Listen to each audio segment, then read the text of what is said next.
Mbote Nabino Banso Bozui, Libaku ya Kolanda, émission Nabino Limbola, à na plateau, to bengi lisusu mutu o bolugaki mingi, pour bolubaki pe mingi, bo sepela ki na ba intervention na ye, na ba explication na ye, azongi lisusu pona ko limbole la biso, maima ko leka awa na kati ya ekolo na biso Congo, ye kombo na ye, Yvon Mundadi, Azali, secrétaire national en charge d'organisation et d'implantation, il y a parti autre vision du Congo, parti et Kambamito et a initié na ministre Mokonzi, to ministre Boudimbu, voilà.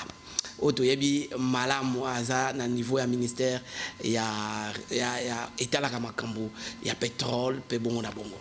Alors ndeko Yvon Mbotena. Mbote mingi mwana mboka Joseph Mvumbi. Muke ba congolais ba bandi ko mesana nayo kotuna yo ko ba congolais ba mesana na kala parce que ngana za mutu alelo te. Ngana ju fimbu n'epoka Mobutu. Ngana za la victime.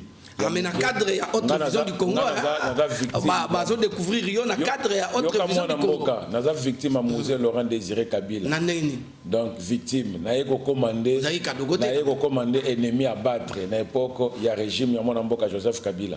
Donc, au bando kanganga munokopona lobate naza ya lelo te bana mboka ba yebinga depuis kala. Merci pour cette opportunité au accorder la poko lelo. To solana bana mboka ezali limbola to ebisa bango makambo solo. Mingi pe batala kanga balinga ngate, mais baso obligé kotala nga pe koyoka ngai. Mais et comment il nous comme na autre vision du Congo parce que autre vision du Congo quand même ça appartient à Kalaté hein. Non, en fait, yo nem tolobi que autre vision du Congo ça appartient à Kalaté. Autre vision du Congo, ça a parti bien structuré. Et ça parti moko essaie placé bas jalon presque partout. Et ça parti moko ça la fierté le lot. Il y a moi d'amboka son excellence Didier Boudimbo Toubouanga oyaza autorité morale. Parti où ezali moko ya balia UDPS Yamakasi. Donc parti où ça la makambo kolega ba parti ça la ba 40 ans, kolega ba parti ça la ba 28 ans. Kolega ba parti ça là bas 37 ans. Donc parti autre vision du Congo est parti à l'éloté et si Ekoli déjà et déjà Mississa dans la République démocratique du Congo, ils ont implanté presque partout dans la République de 26 provinces. Autre vision du Congo ils ont implanté donc ils sont partis à Monene. Mais on a ils ont malobagaga que na 26 provinces c'est ça ah 26 provinces c'est ngo lobaete mboka mobimba ba province yo ya sika na oyakala bakokuta autre vision du Congo bon ba parti nyonso ya ba malette ezalaka ndingo na balobagaga oh toza na 26 provinces mais en réalité 26 provinces wana eza ndeko secrétaire général mo bazalaka na Lualaba yende azo représenter zakaka yemoko na mwasi na ye sil nango et puis bazumwa drapeau moko batie wana autre vision du Congo sil nango wana nde implantation mon mboka Joseph Mvumbi na biso boye moto aza liboso na yo aza secrétaire national en charge de l'organisation et l'implantation à partir. Donc je suis un vertébré na musala wana. Quand je vous parle que autre vision du Congo est implanté dans 26 provinces. Croyez-moi, ils ont implanté partout. T'as là tourné sur ta chef de l'État, dans la province, même ici, même dans Baroucho, au moins dans le drapeau, il y a AVC, EZO-PEPA. Donc cela veut dire quoi? Quota, tout ça, là, moussala. Donc, autre vision du Congo, autre bengi, AVC, ça partit à Balette. Et ça partit beaucoup bien structuré. Oh, l'équipe a parti Moussoubo Kanisa Kawana. Bon, au moins, il va partir Moussoubo Kanisa Kawana. Et ça va partir à Mingi na Kinshasa. Mingi so ba la marche na bango, ba ke no bana mingi na Pascal, au monde ba ke la ba. Mais ça a un impact. Et ça a un impact parce que koto bango ba vandaka. Babandaka ba marche té donc ça ba on est to ko bengo ba partir à Malette ba partir ba to ba bilo belaka bango moko donc biso to za autre vision du Congo c'est que to na vision mususu ya ko mona politique mboka na biso to na vision mususu ya ko gouverner to na vision mususu ya ko sala musala donc ça partir à Malette té nyonso wana to ko désirer yango na ba élection hein, parce que ça na bande ko ebele na yamba ipeka na ba plateau na biso awa ya ba émission koloba loba koloba ete baza penza danser baza partout mais tant ba publier élection en 2018 aucun député provincial aucun député national et l'autre côté les lo baza na garage mwana mboka Joseph wana ndenyo sosolo ba wana oyebi sabiso te élection oyebi élection il y a 2018 ezana certaines failles na yangope sur le point de vue neti na côté de députation ezalaki lokola bakangaki bato mingi singa vous devez savoir être eloko to bengaki komona kala ya seuil et boma bato ebele mais cette fois-ci okomona musane ko sala parce que mokonza mboka excellence Félix Antoine Tshisekedi Tshilombo lolenge oyo mwana mboka kadima azokamba seni bapesi chance na moto nyonso to oyo aza makasi oyo aza moto moko aza na babase na ye oyo aza moto moko aza capable lobby ya kokoma député national kokota bhémicycle wana bakokoma eza suma kamote que non oyo bato mo bavandaki likopa baolingaka bango mo bazala ba mais 2023 tokozonga soka pe awa opesa bilan mais je vous dis que nakoya il y a résultat nini oyo autre vision du Congo en fait la vraie mission déjà que ngai moko na 2023 nakoya na plateau no loko la député national donc on a sûr na quoi na plateau no loko député national pe okoyambanga na qualité il y a honorable député national Yvon Mondadi est-ce que ba ambition wana eza démesuré te non ba ambition eza démesuré te pourquoi pas pourquoi est-ce qu'on a démesuré parce que tu es déjà et le connu toujours valoir vis-à-vis à public libaya rotia na village na bino non na rotia na village te ngana za mona changu nata mona changu esikani na place penda changu wana bazobanga ngote nazobanga ngo pona nene pona bato bayaka kosala ba marche kuna bafana na changu to pona bato bayaka na maputa ko kaboela bafana na changu est-ce que bon ba venir à changu ba yibi makaboleka na changu est-ce que bon ba si ba telema balobela bato a changu est-ce que bon ba yibi nzoko ba yibi fumuketo ba yibi yango te ba yaka pour kala tourner kotika bango mais siko to ebisi bango so moto na liputa na moi polo na période d'élection bozo yango mais vote ba voter bango te mona mboka. Merci beaucoup ngonga kokito banda kolimbola mai mazoko leka na mboka tumoni ete mboka mobimba ningani bipai na bipai pona koyamba ambassadeur toloba ndenge ni tokolimbola ngo azali mutinda mito moko na bakambi ya mboka Amerika o ezali mboka munene o ezali reconnu na kati ya mokili mobimba comme une grande puissance. Alors ndeko Anthony Brinkard azali awa na mboka Kinshasa na visite na ye bato nyonso bazali kozela ye parce que sima ya mwa mikolo kaka na ngonga oyo oni apesi rapport a confirmer ya solo ete ba troupe ya Rwanda ezali combattre ya solo na elongo na bato M23 et que Kagame to Rwanda bazali impliqué na guerre ya est contrairement na oyo Kagame mokonzi ya Rwanda banda koloba toujours que likambo ya guerre oyo ezali likambo ya ba Congolais bango moko. D'abord na analyse na yo pona nini kaka sima mwa mikolo muke ya rapport oyo mbala moko mokonzi ya États-Unis moko na bakambi ya États-Unis akiteli biso na Kinshasa. Mwana mboka Joseph Moubi foi ba été bato bele baloba ki ete diplomatie ya mwana mboka Félix Antoine Tshisekedi Tshilombo ezalaki diplomatie moko faible nayebisaki bango ete diplomatie ya mwana mboka excellence Félix Antoine Tshisekedi Tshilombo eza diplomatie moko agissante mwana mboka Félix Antoine Tshisekedi Tshilombo tango ya asalaka mosala na ye na diplomatie po arate cible te. J'aimerais vous dire une chose na bande yaki na mikolo yaki je crois bandeko na biso o balongwaka bandeko na biso basala 18 ans Goma ezalaka assiégé Goma ezalaka pris pour na libérer Goma na M23 et les kaka na négociation mais moi na mboka Félix Antoine Tshisekedi Tshilombo tango na diplomatie na ye alobi ya ko procéder ndenge moko na bangote il a fallu aye babanani bazalaka derrière M23 pour baza na courage pe makasi wana ninga wana bazo ko reprocher ye pe lokola ndenge nini tango zana makambo abo efoko tuna quand même non mwana mboka pesa ngai mokonzo azala ki liboso na yo azala expérience ya makambo wana pesa ngai pozo ape mayele pesa ngai tana loba diplomatie na ya sala qu'il fallait pas tout na mokonza mboka oya ki liboso parce que mokonza mboka azala ki liboso a échoué ki na diplomatie na vis-à-vis ya makambo zo le kana est mboka na biso tangu ya vandi pendant 18 ans silisa ya ngote plus de 2 décennies au bitumba wane banda to bande komona M23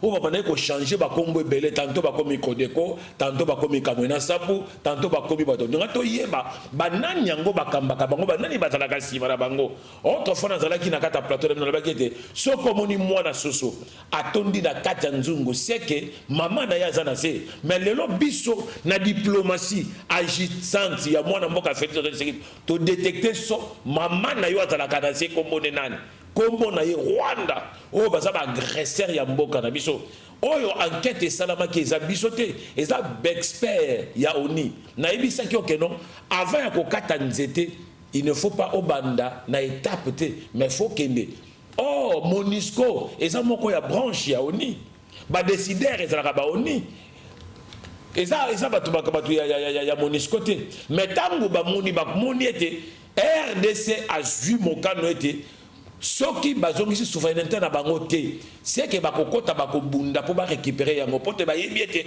Rwanda nde muto azo agresser RDC et ba ekosala banquête na bango ba retrouver bien sûr que Kagame na groupe na ye bazo agresser RDC yango no moni en quelque sorte oloba ete aza troisième personnalité na États-Unis ou aza Anthony Blinken ou a komi na kata RDC aye po apaiser mitema ya bato ebisa bango ke non les lobes à reconnaître il y a des sanctions au Ekoya lobby.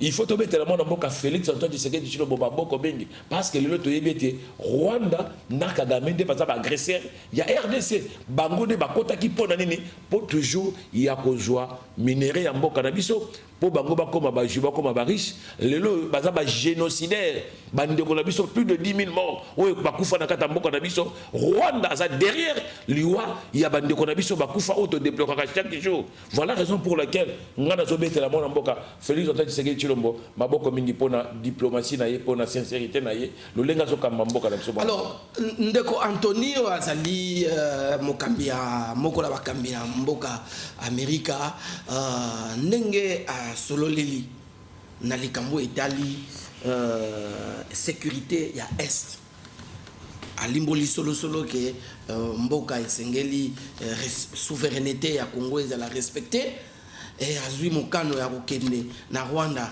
kosolola na ndeko Kagame yo apprécier réaction na ye na makambo onyoso ba poser na ba congolais aurait apprécié en ndene est-ce que vous êtes satisfait ou bien otobando zela eloko mususu mais sali likambo na sentiment moko na vraiment satisfait de la réponse na ye parce que nous sommes quand même des intellectuels oyebi tango bolingi bo procéder na likambo faut bosala avec beaucoup d'intelligence et sagesse. Je me dis mon amboka Anthony Blinken aza vraiment c'est un homme intelligent, c'est un homme d'état. Na ba réponse na ye le loyo azokende na mboka Rwanda pona koyebisa bango kotalisa bango enquête o basalaki ba expert ya ONU ba trouver que non boza coupable na makambo zo salama oyebi mona mboka Joseph Vubi tozonga sima mwa muke est-ce que bike mboka na psikoma lokola poubelle o bato bakoko tonga na bango po moko boye balunga ka Rwanda bakotiti na kata RDC na bakolo o bato bakotonga po moko boye c'est la mona mboka bakolo na bango Burundi bakoti po wana eza na caché ya na caché komboni nango basala po wana et seulement pendant neni nango bakotaka na bango voilà la raison pour laquelle loyo to lingi to zongi sa souveraineté ya mboka na biso ba respecter RDC ba respecter la République démocratique du Congo donc voilà la raison pour laquelle na ba réponse na de diplomatie wa yenango ngana sepe na ba réponse na ye et nazo zela na mikolo ko ya ba sanction oyo Kagame na yebisa kibino mikolo yaki na itando ikawa na yebisa ke non Kagame a komi na suka oyebi ndoki o aloka ko soko yeba ki ete mais so kutane na yo yebi na komba suna pouvoir te dikolo na yo donc il a de suka ya politique ya Kagame oyo abomi bato moi je vous dis que makila ba kongomani e kolanda esi kazali pe nazo yebiso ete nzamba lola ba makila ba kongola ko kutane ata na chambre na ye même na ba armée na ye moko lo ya sala na RDC ko zongela ye. Alors malgré makamunos tozolo bawana mais M23 ils toujours na Bunagana en fait ça, je n'en disconviens pas. M23, ça a Bunagana pour combien de temps? Yo ndimi pena lokola secrétaire américain. Mon frère. Secrétaire d'État à Loba. Secrétaire d'État à Loba, toi Lobaté, nous sommes en train de nous battre contre les rebelles, les agresseurs Yamboka Nabiso. Tokoti Kabango, qui m'a témoin Namboka. Tozo Bunda. Même si tu es sous l'embargo, mais avec les armes artisanales, oh, Toza Nango Moke Toko Bunda Nabango. Et tu peux récupérer Bounagana dans l'émission solo. Parce que le chef de l'État a déterminé, il y a aussi sa guerre au Est, qui m'a fait quota. Pendant que nous on parle de ça dans l'émission, il y a des gens qui ont Katabazamba, il y a des gens qui ont orphelin, il y a des gens qui ont bazate, mais biso tout ça dans l'émission. Moi je vous dis, à cause, il y a un combat dans l'Est, le chef de l'État qui était à Kola Laté, même à cause de la sacrifice de la vie pour appeler sa kimia. Voilà la raison pour laquelle. Oh, bah, tu vas qui était ma promesse, mes promesses à moi et Zoko qui s'ama. De l'eau, Batunion surtout, avant de bailler, Rwanda n'aime pas agressé. Pendant 18 ans, Batumoussou, tout ce qu'il a envoyé Bangote. Joseph Kabila Bando le bâtard, nous qui Rwanda n'aime pas agressé. En fait, Joseph Kabila dans le Rwanda, à ce que le Rwanda n'aime pas agressé, ça le Bangote, au cours prouver une émission, quelconque exemple Rwanda. Il a agressé Bisso. Non. Mais je vous dis une chose. Si on le dit que Joseph Kabila, on est que non Rwanda, non nous avons qui mixage jarabé na Bisso. Non nous avons permis que ba Rwanda ba koma ba kota kada kata RDC na facilité. Non nous avons na ba poste surtout clé armée na Bisso. Oya tchaba généraux, oyo ba simba ba frontière na Bisso de Rwanda. Yo Joseph Kabila muto agenda ko tia directeur de cabinet ya Mobutu. Bisengemani. En fait, dans le Rwanda, na Congo. Donc, il y a Bisengemani dans la Rwanda. Non, mais la question posée, Mobutu a nommé Bisengemani comme Rwandais. Nakati ya directeur à cabinet na ye mwana mboka beaucoup ce qu'on a posé aux questions ba généraux nyonso toyo ba simba karmé na biso est-ce que ebité nakati karmé na biso à part ba soda molongo. Mais la frontière n'a pas de ce ne sont que des Rwandais. Est-ce que moi, je Félix, en tant que secrétaire de Chilombo, je suis infiltré dans la Mboka Nabiso, dans la Nabiso. Est-ce que moi, je Félix, en tant que secrétaire de Chilombo, je suis politique, mais se conjuguer, c'était aux ans mais tous les loyers, dans un pouvoir,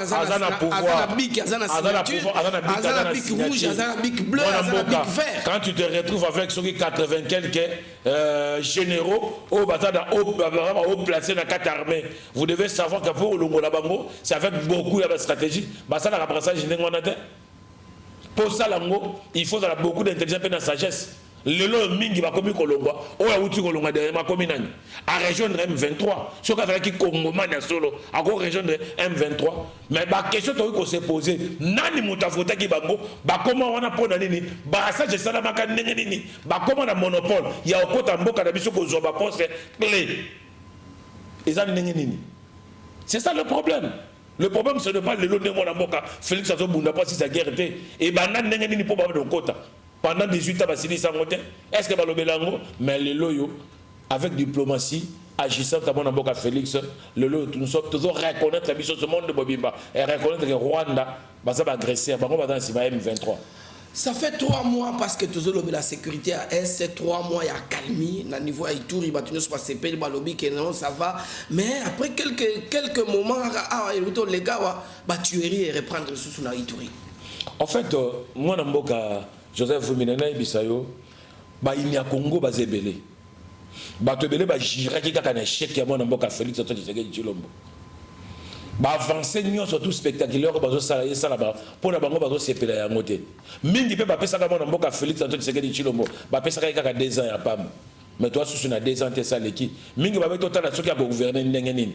Mais mon amboka na diplomatie na ye, na politique azana yango. Abanina na mais zalaki c'est la mon amboka. Ya nini ya mboka au Suisse na kendeki. Nazo comprendre de l'autre.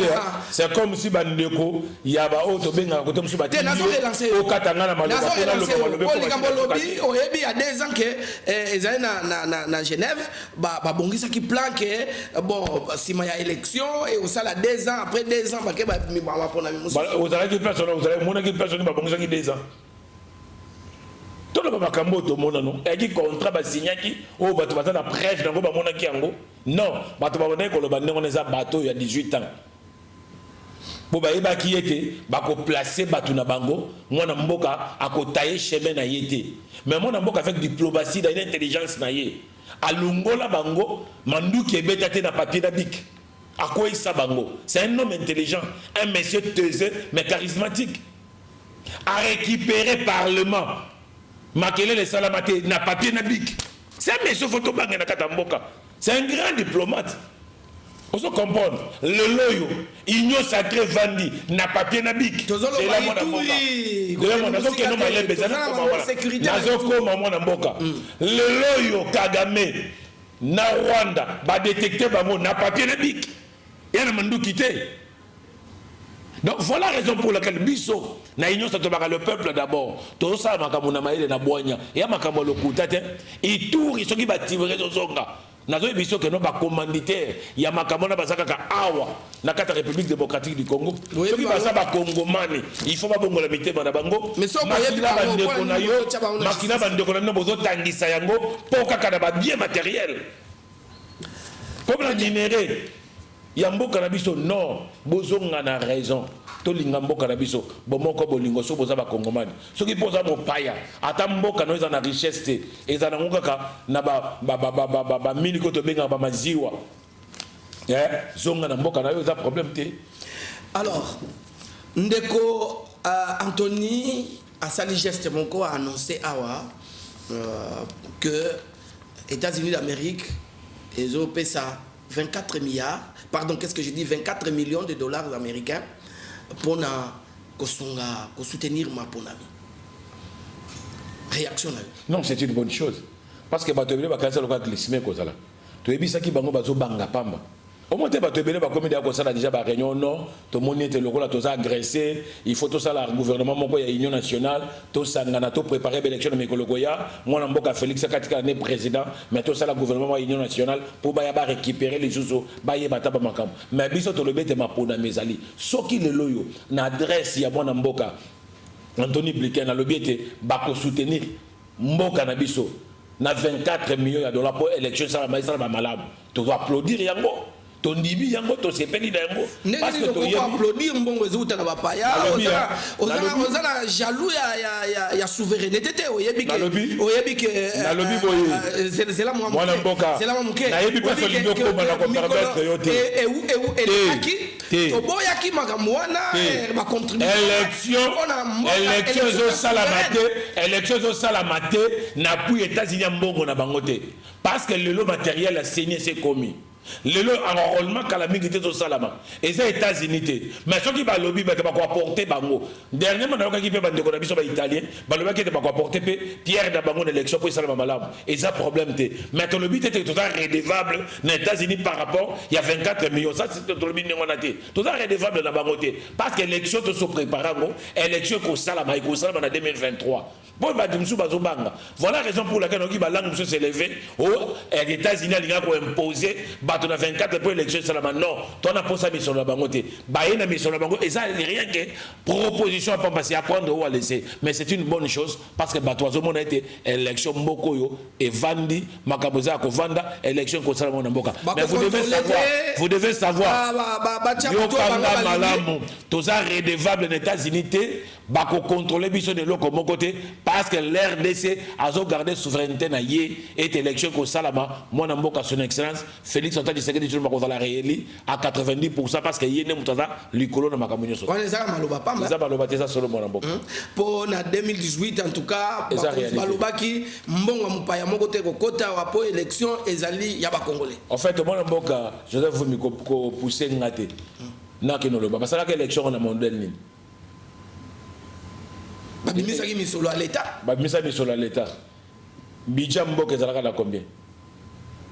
Misolongo bimaka misola l'état bimaka ndenge nini na tuna yo ba machine a voter na mto yaka dango et dans l'état mto yaka dango to batekela ka biso na mutu mokaka awane ko représenter mbo ane ko représenter ka la parti wana yene mto yaka wana eza problème te eza problème te élection ezalaka nini mona mboka tika élection sala ba malamu.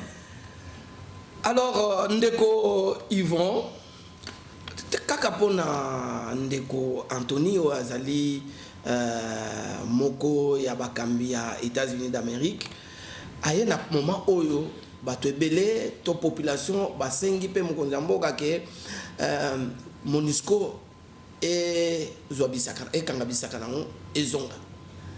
Mais est-ce que bozo koyeba ke ba bisika ebele pona élection esalama esengeli ba avion ya MONUSCO emema ba bulletin parce que ils ont la place mosusu oyo tout ça la possibilité ya kokoma te na nzela wana ya mibale tolandi Frank Diongo moko ya bakomi ba opposance sasa ipi ya régime oyo ya Tshisekedi bazalaki na bino lelo balobi kete bozo kamba mabe bakomi ba opposant bapesi ba réflexion na ba on pona na meka ko retirer le kana Frank Diongo za opposant a frustré bazali ko loba ete opposant a frustré a ngana sola na maloba oya ye oui azoko s'opposer na pouvoir ya Tshisekedi. Alors, à lobby était à lobby na bande quoi on était MONUSCO meka ko kendete sino ko tike la bino boulevard pour bosala n'importe quoi na kati ya ba élection en fait Frank Diongo aza papa aza mentor na biso na politique, mais je trouve que Frank Diongo a perdu raison na ye.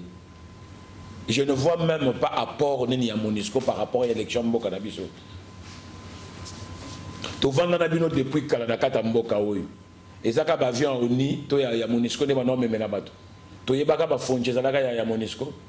To yebaka ba kanse bazalaka bato ya MONUSCO. To yebaka ba sibe zalaka ya MONUSCO. To yebaka ba chabere zalaka ya MONUSCO. On a histoire. To yebaka ba ate zalaka ya MONUSCO. Voilà la raison pour laquelle balingi mboko évoluer té. Voilà la raison pour laquelle balingi té que non souveraineté zonga na bana mboka to banda ko mona loba message bato minene na kata mboka na biso ndenge to mona ka ba lusaki vana ndenge to mona ka ba dokolo ndenge to mona ka ba bemba saolona ndenge to mona ka ba fonchi ndenge to mona ka bazé belé. Ça n'a rien à voir dans la politique. MONUSCO contrôle la canine. Ce qui MONUSCO est tellement achetable, même ceux qui MONUSCO zali awa, c'est que le gouvernement peut consommer. Mais bazolo baba moni pendant 25 ans, au MONUSCO za nakata mboka na biso. Azana ba drone, azana ba matériel l'union surtout, azana ba arme, baba kangana natali banque té. Balakisa ba détecter dans une place ba rebelle bazate. À quoi sert pour bâtir la Namboka na biso? Vous devez savoir combien misolo ou ebi bakato futa kana MONUSCO pour na ndeba fana kata mboka na biso. E bandeko fo batuna mission de ya MONUSCO na kata mboka na biso. Ezalaka nini? Ya ko protéger, to ya ko bundela biso to ko sala nini? To moni ke baza su utilité. Peuple exprimer ras-le-bol là, ce n'est que normal. Peut-être Frank Diongo a perdu raison.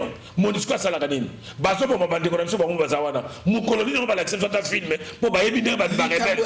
Yoka. Ba yebi ne ba rebelle ba se déplacer aka. Ba lo bakate pour la nine. Vous croyez que l'élection de bango ne va protéger l'élection? Ceux qui ba rebelle. Oh baso pour ma bande de quoi Frank. Oh baso pour ma bande de quoi Frank Diongo. Ba hélicoptère. Moi na mboka yoka. Bande ko ba rebelle pour ma bande de quoi Frank Diongo. MONUSCO va détecter bangote kaka élection, c'est de n'importe quoi. Totika makamwana peuple alingi bangote bakende totika na biso boko, ce n'est que normal. Mais pour ton bandana yango toko ko kata na étape te mais faut ton bandande na misisa za oni lelo moni mona mboka a se déplacer pour andimi à comprendre lelo que non la souveraineté à peuple congolais lo ba telemi ba ta suna posa ba moni clair. On se comprend. Tout le monde est clair. Il faut changer. Frank Diongo a la parole à Kolobana Mboka Oyote. Frank Diongo a un modèle. Un modèle T au biso Tori Kolandaï. Azali quand même. Un modèle T, c'est un frustré. Aza frustré les lois. Tango Ebele. Yebisa na Frank Diongo a Salanine. Azaki député national en 2006, député national en 2011. Bon, Azalaka député en 2006 et 2011. Azamo Ponami. Azamo Ponami a Pepe. Ok, va. Na sepeli nango. Azamo Ponami non. Yebisa ngai proposition ya loi ni nango Frank Diongo est un député ou Azalaka pesa dans l'hémicycle déjà. Pesa ngai. Ils ont raté, Azalaka député à Maloba. So ça député doit aspirer lobby au comme mandataire ici comme moko. Ça la proposition loi moko malam. So ka ça peut être député tisiko. Ah ça la proposition ba loi pour ko interdire makambo ebele et non ko no chama kele la papa. Moi na mboka Yvon Tomoni Jean-Marc Kabund ou Azalaki président ad intérim ya UDPS premier vice-président de l'Assemblée nationale à Kangami lelo azana boloko na makala baye baza ya lisanga na ye ya politique balobi était politique. Crié au scandale. Alors l'isanga politique. Parce que aux témoins que nous sommes dans l'isanga politique. On a arrêté ministériel pour ça pour dans l'isanga politique. Le bac groupe abato batambola kana ko bato l'isanga politique. Au scandale mboka ezongi sous na dictature. Parce que pour na mutu a exprimer maloba to libre expression ya maloba na ye ememie na boloko olobini mona mboka oyebike na yebite soki biso ba kongomani tozo yeba côté tozo kende il faut to beka ko différencier ba kongomani boka nga balamu il y a un homme politique na un homme d'état na niveau il y a mona mboka Jean-Marc Kabund aza un homme politique c'est un homme d'état. Un homme d'État, adresse les sorties médiatiques, il faut contrôler le langage.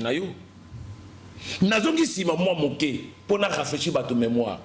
On remarque que Vital Kamerhe c'est un homme d'État. Tant que dossier à 100 jours est comme lié, il est resté un homme d'État. Il y a certaines choses devant la télé si tu es un homme d'État.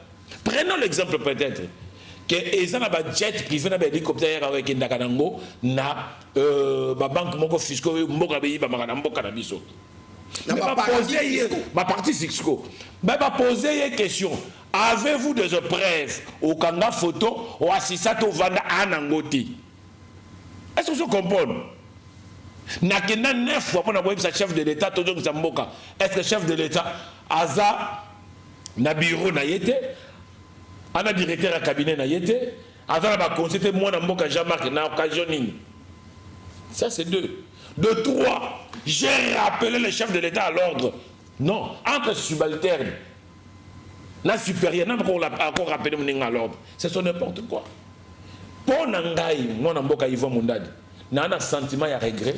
Comme on a Muninga ou un père de famille marié et les enfants na katanda kunaye amona nzela makala mais Jean-Marc Kabund asali makamboyo oyoyo bato bachaka makelele ya ba parti mususu ba ko koloba yango eza yeke ya ko la sankara de kuntate ya ko banda koloba loba c'est un homme d'état soit un homme d'état il doit garder valeur il y a un homme d'état quand on veut les canaux télévision on diffamer contre le chef de l'état non c'est grave mais il y a des juristes non. Ata juriste a dit bakamnya koloba. Osuki wanate, o continue na biloba loba. Non, à ça l'erreur beaucoup grave. Moi na mboka. Eza erreur. O yeko comme na bation semaine niveau né, awe ko sala ya ngote. Awe ko sala ya ngote. Et ko sala passe parce que ça parent. Le leçon ke makala zama. Pona ngai. Na mona ke tena ngo ba blabla batika ba ngaba pese gaz. Mais tant wake bato sambisa ye. Il a fallu ça arrogance ya miso bazuz. Justice c'est dans la poche à mon amboka Félix Tshisekedi du Lombote. Ba juge ba osala musala na bango.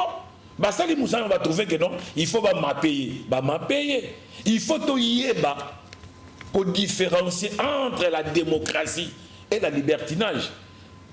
Tout ce que to lobaka na télévision. Oyi biblo comme so koloba. J'aurais appris que ba mbongo bimaka. Mais on affirmer, on confirmer na télévision sans preuve. Non.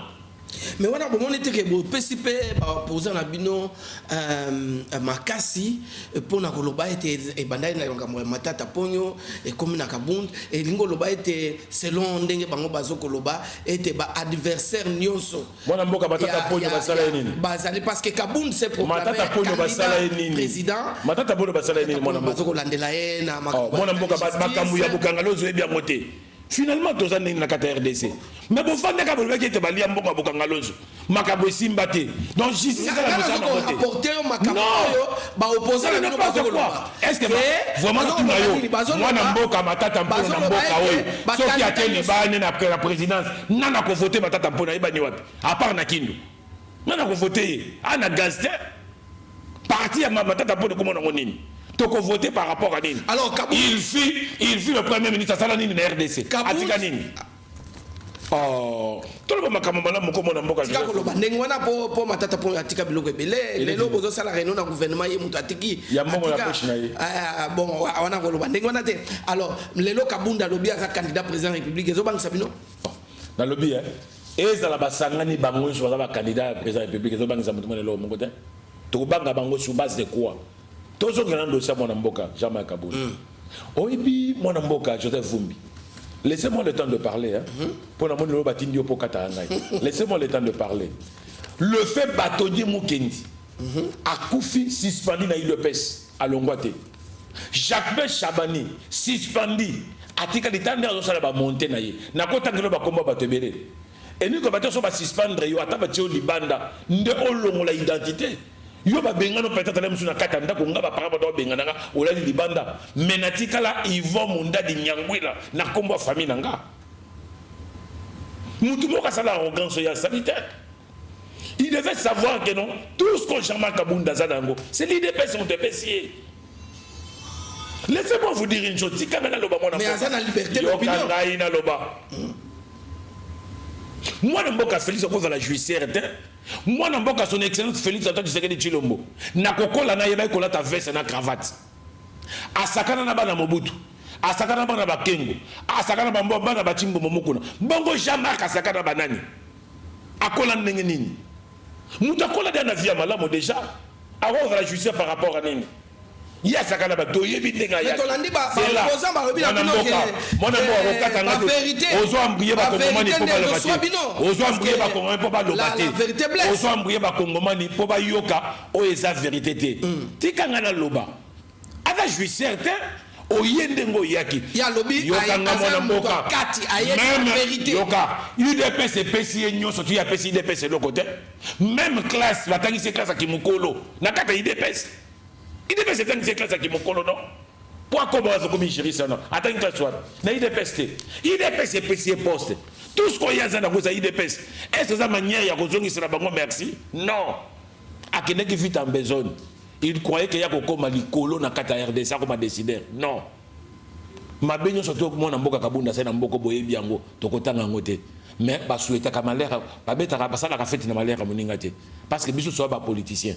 Mais to sambela nzambe abe ma biso na ba erreur lokola moi na mboka te. Et si Kazali azonga sima aye ba yete gouvernement ba sala ka ngo bras de fer. Quand tu passes à la télé, il faut savoir makamokolo bana makabokolo bate. Si réellement un homme d'État voilà. Il n'a pas fallu. Donc ça la télévision. Moi na mboka Yvon. Webi mama moko abando loba mingi mboso comme on est maman Marie aza mukolo makasi. Webi? Oui, naïbi. Ah, il a 69 ans, maman Marie. Naïbi. Maman Marie mukolo ya nengwana baki ko kangaye. Non, il faut le dire, Bakangi était interpellé qui? Pas interpellé. Oui. L'interpellation, c'est l'arrestation. L'interpellation, il faut interpeller le lot Joseph. Yoka, il faut interpeller Joseph Vumbi pour ramener la raison. Et l'arrestation, alors, maman Wana, il y a 69 ans, il a interpellé. En fait, est-ce que Ngaï Nazamoko n'a pas aspiré le bureau de la juriste? Est-ce que la loi est Katela Batumibe qu'on a âge, il y a 61 ans, il y a 62 ans, il y a 69 ans, il y a 71 ans, il y a 80? Non! La loi est dure, mais c'est la loi. Au cours de la 95 ans, mais ce qu'on a ici, Mibeko va interpeller au Bakangiyo.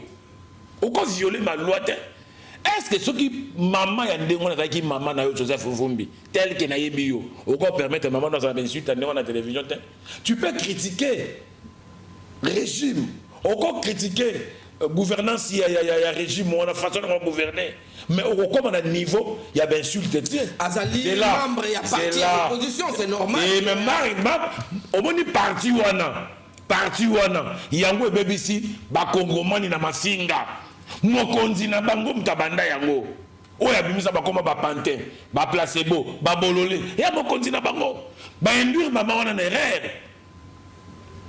ba induire erreur au fond de son ba no yo na erreur de son bakoma ba niate mais nga komo na Yvon Mundadi Nyangwila donc nga pe na za mutu libanda olala kana mobali longa pe na kana mobali na ngai zonga na mboka na bino mboka nini ozolo ba ndongo na la première dame Mboso, ce qu'on a moins Chilombo. Est-ce que maman ndengwana? Non, bah interpeller pour ramener à l'ordre que non au coquille ko critiquer mais ça le gouvernement mais insulte to permettre te na mboka na biso le premier institution mboka na biso et comme le la chiffonté allez-y na Brazzaville allez-y na Angola kene na Gabon kene na Kampala tanga comment ba représenter la République na be mission boy aussi ça monte pas si ba ko tioke obungi pourquoi pe na kata mboka na biso moi na mboka Joseph ngana zo senga président de la République même na carte de démocratie il faut monter à 12% de dictature des fois tu vas comprendre être aux hommes. Est-ce que moi je suis dans le Bamaka mon ndenge na yeo ayebi pena politique na ndenge ya mais batinda kay balani batinda kay pourquoi batinda kay au moins que moi première dame ça de loka bien est-ce ya lobi que ba interpeller mais tango ba bimisi moi c'est mon konzamboka bengi non apesier conseil apesier verset biblique attends sabi critiquer nos chefs de l'état critiquer misala na ye mais ko fingate oyebi ba charge de l'équipe par mama wana so démocratie a okene makala a ko écopé plus ou moins 10 ans il y a emprisonnement so yebité il y a ngona to poussaka ba tout biso ba parti yo o to le baka que non to za ba président eli biso de boye to poussaka ba to na ko fingate voilà la raison pour laquelle le monde que non na kata parti wana j'aurais appris que non le secrétaire général a parti on a ba to ba kei pour pas que ne ko influencer mama wana aloba oh non, ben il y a autorité morale à Bango. Est-ce que comme autorité morale à Bango, on a un bon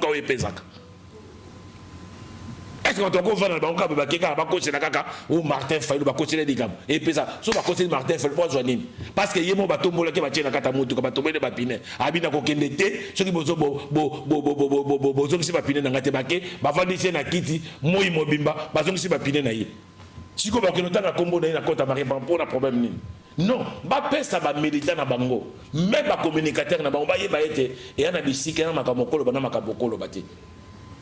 Alors siko sort ya mama Marie makambo esili nango akokine ko zongela koloba lisusu ouais masala mosala na ye soit de critiquer na ye régime a critiqué ba action a critiqué ba comme ça va matin na télévision ta ko finga la première dame ta ko finga mokonza bo ya ko finga le président ya assemblée nationalité to président sénaté ils a respecté même sur la qui maman no ko dikango te na ibi que non soit ça que mo kolmo ngoko bima faut mo gangi ti ngo sala ngote bato na batika ko pousser ba maman na biso na bere rande ngona ba ça la politique na bango ba zoluka lokola baza ba résistant ba luka lo ba bunga ba ça la politique mais maman wana le loso a cheli ba ya na masina ba voter ba na masina ba zo été moi député provincial oh et ça problème te et ça politique sur cheli ba ne ba voter avant la chance au côté bicycle non il y a problème te.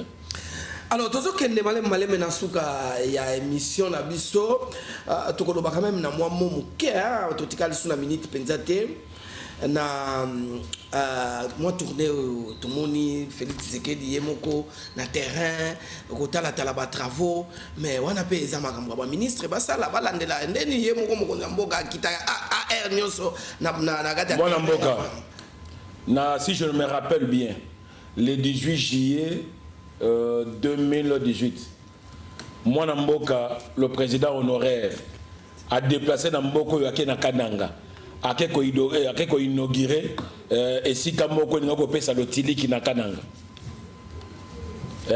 Oyoyo, ampoule à ta mon côté de la modine na Katakananga. 8 ans après, même ampoule Moko est pératé. Mon amboka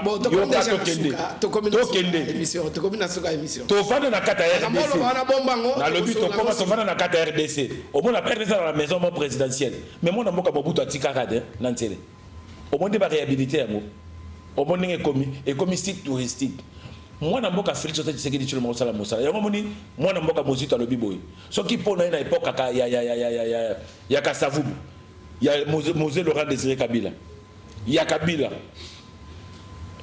il y a Mobutu, le meilleur président Félix Antoine Tshisekedi Tshilombo. Quand a réalisé Makambo Ebele. Mais moi, je suis Mozito. Ah, Mozito comme mon union sacrée. Avant mon union sacrée. Mais à mon par rapport à la réalisation, Nabidjan Boka Nabiso était avancé. Moi, ils vont Makambo ya réalisation, toute émission Moussou. Non, qui m'y a monté. Donc, on est secteur par secteur par secteur. Pour te dire, il y a salami parce que tu peux abouder, tout ça après. Bengangai na posonga. Na kola kisonyo surtout salami na katamboka oui. OK, merci beaucoup. Tokomi na suka bandeko balandi ya émission na biso Limbola. To yambaki pona bino ndeko Yvon, to sito présente qui est. rendez-vous, prochain rendez-vous boyebi kaka na même adresse, na même heure, pe na même télévision. Botika malamu, kimi ya mokonzi yeso ezanga bino banso. Matonde.